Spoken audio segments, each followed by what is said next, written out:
females. There's a lot. But I'm like female, the way I'm looking at it, there's a lot. But I feel like it's less than men. So they are more loyal to a brand or to a certain aesthetic. And so they kind of, But what female would you say in music that's leading? I find that I don't know if for me it's somebody in music that's paving rather than kind of fashion and stylists, I feel. yeah, when it comes, to be honest, when it comes to women, I would say like, there's few girls that actually dress well. They have a cute style. But in music, when I'm looking at it, not a lot. Rihanna used to. I'm not a huge fan of what Rihanna does today. Beyonce, no. No. To be honest, for me, she literally just more rare couple of stuff that they push her to wear for a show, and that's it. But I would not consider really as a kind of a fashion icon.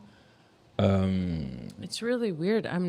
For me, nobody is like, Yeah. I'm not thinking of anyone maybe specifically. I'm trying. Oh, I do have to say, I do like Dua Lipa style. But she got a really amazing stylist recently, I think. I think you have a point. I'm like Dua Lipa has a great style. She has a good base, but you also see when someone is actually dressed. Being styled. She's not a singer, but like for example, Hailey Bieber. Yeah. For me, has a great style. Oh, she's huge on TikTok. I mean, you will know this eventually when you start using it properly. But Hailey Bieber is definitely somebody that that is popping when it comes to style. Yeah. Who else? I'll tell you. Great that you made that point because TikTok is really where it's kind of at in terms of trends and all that. So she's definitely someone, and I think her style is really cool, and it's kind of a mix of Hailey Bieber. Yeah. And she has that kind of mix of European and American. Yeah. Who else was on there? It's quite difficult actually when I'm starting to think about it, because I think like I'm trying most of the time to compare to my side all of them. Yeah. There's some that I'm like, okay, you know what, she is cool because she's more pop or she's more this. But as you had to have before, it's true. I don't really see one woman in the entertainment but world. We should be able to just it should be on our like phone checking or because you've been telling me like men's. I would tell you like, okay, so great point on ASAP and Travis, but also to make a little bit of comparison by the fact that Travis actually he's more of a product guy, is more influencing, but ASAP has a style. For me, always been influencing and indirectly influencing until today. For me, has always been Kanye. Of course, I knew you were gonna. I was good. I left him for you. Yeah, he's your guy. Definitely. Yeah. No, I mean he's way ahead of his. And he crossed a little bit. I mean, today I think he's trying to go. Trying something that I don't really understand. But I mean, that's Kanye. You know what I mean? But listen, at the end of the day,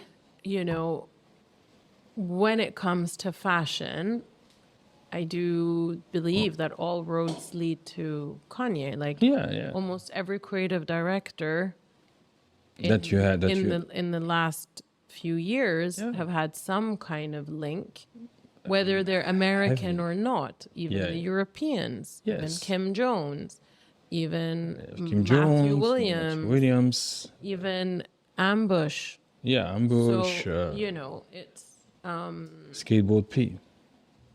Yep.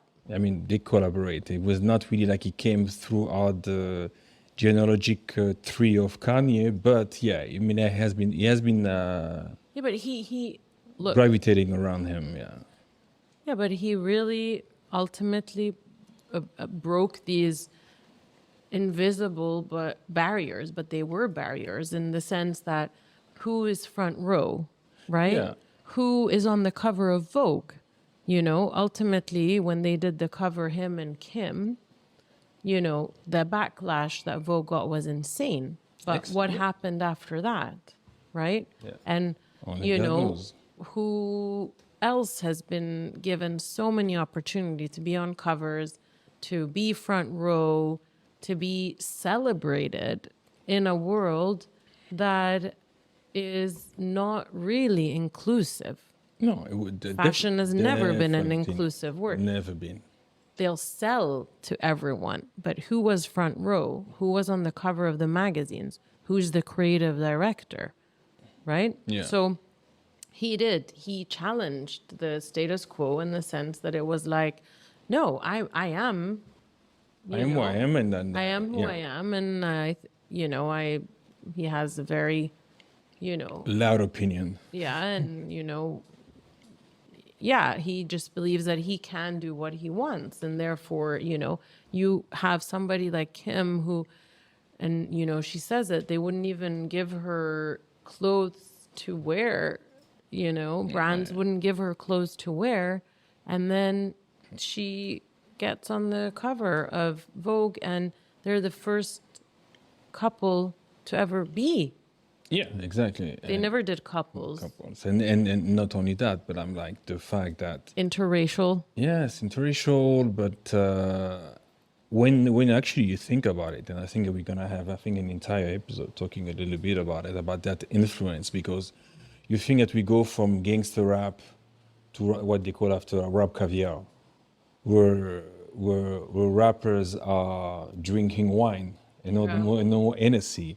Like rosé. You're like, what? What happened to Hennessy? What happened to Where is Hennessy? Exactly. You know what I mean? Hennessy. You heard that, and they're putting caviar It's so true. I didn't on think top on top of their burgers. You know what I mean? It's Oh my God, yeah. it has been just like a really massive shift, but not only for the way they dress, but for the way they think, where they go on vacation. I was just gonna say, even where they travel, you go to Saint-Tropez today, and you're like, what's happening? This is New York. This is Brooklyn. Brooklyn is in the house. You know, it's literally like that. And it's, of course, the brands they're wearing today, the way they wear it, as he was always referring to the fact that they were making fun of him, wearing a pink polo, pink Ralph Lauren polo, Yes. and skinny jeans. And today everyone is wearing skinnies or whatever. It says a lot. So I think you always have. I think that what we actually trying to talk about is the fact that there's few pioneers who literally went straight, didn't care. They were fearless, which I think that's actually the only way to actually bring a message and change the narrative. I like that. I like the fearless part, and I think we're in an era where that is I think we're gonna see more. No? I think we're gonna see more, but I think also like there is more light bringing into people's eye. So today, I have a T-shirt on the rack at I would say €500. I'm looking at it, but today I have more information. Yeah. I understand better. I know. In a click, I can even check who's been wearing it. The information I think today helps people being a little bit more the owner of the narrative, and not always being influenced by anything that's coming. Yes, you still have a lot of people influencing through their fashion, but I feel like there is more and more and more information out there to actually help people being a little bit more, as you say, fearless and authentic as well. I feel, I feel like part of that is really, what is the story? What are you selling me? Don't just sell me shit. I want to know. I want to understand. It needs to look cool. Exactly. But I need to buy into a certain narrative that I want to be able to stand for as well, right? Yeah, definitely. So, and also, I guess, we look at everything now and it's been really somehow diluted. Like, you have, the high-end luxury brands are starting to look very similar to bridge brands, to high street brands, or vice versa. And it's kind of like, where is fashion going today? Yeah, I mean, yeah, I think that this is also like one of the subjects that we're gonna talk about, Yeah. a little bit of where fashion going. I think the biggest challenge that not only fashion, a lot of the industry has today, and I think the first one that actually got a big hit was the music. It's how fast we can bring content and produce today. How fast they can produce music today. Yeah. People, they will have literally information that telling them like, okay, so now in this country there is 75% who listen to your music. In this part is this, in this part is that. So just based on the data that you receive, you started to influence your craft, Yeah. which has never happened before. Yeah. Before I do what I have to do. I bring what comes out from the core of my my knowledge and my craft, and then it's up to everyone to like it or don't like it. You have the same thing in fashion today. Today in fashion, you have so many datas from purchase, from any other, from social media, the numbers of likes. They dominate what actually you should put on the rack or not. Yeah.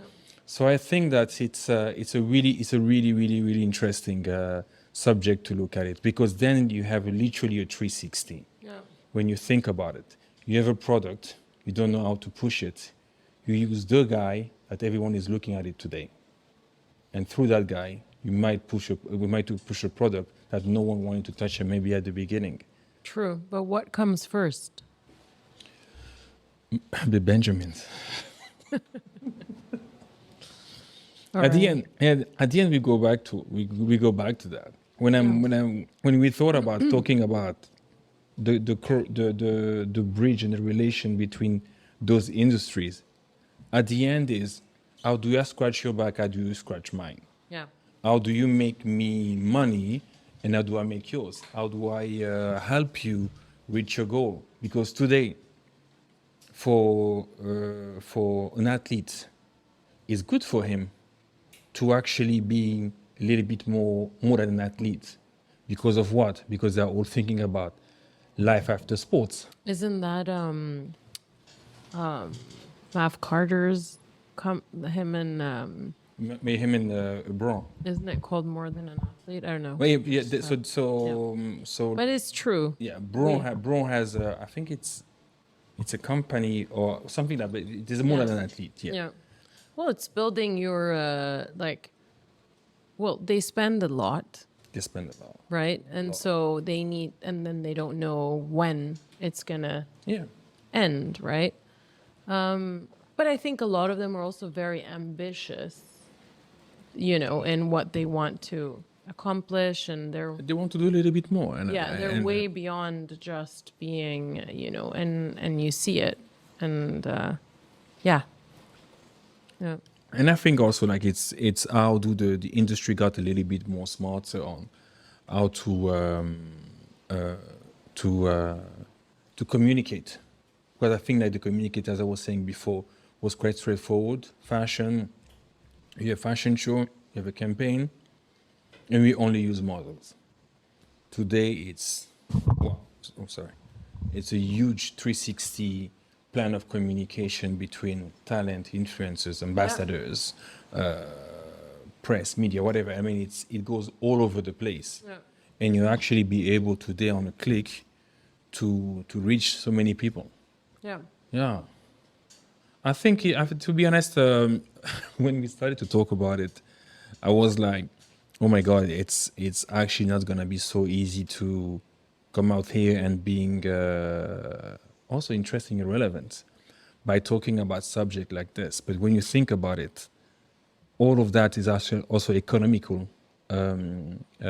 subject, because basically you're also talking about the industry. You're talking about it on we're going to talk about it on how does it really has an influence. Well, I think, okay, I mean, for us, we there's a lot of correlations between what we talk about, right? But sorry, let me rephrase this. What I was trying to say is, for us, we want to explore these topics, and we want to get to something. We want to learn, we want to understand, right?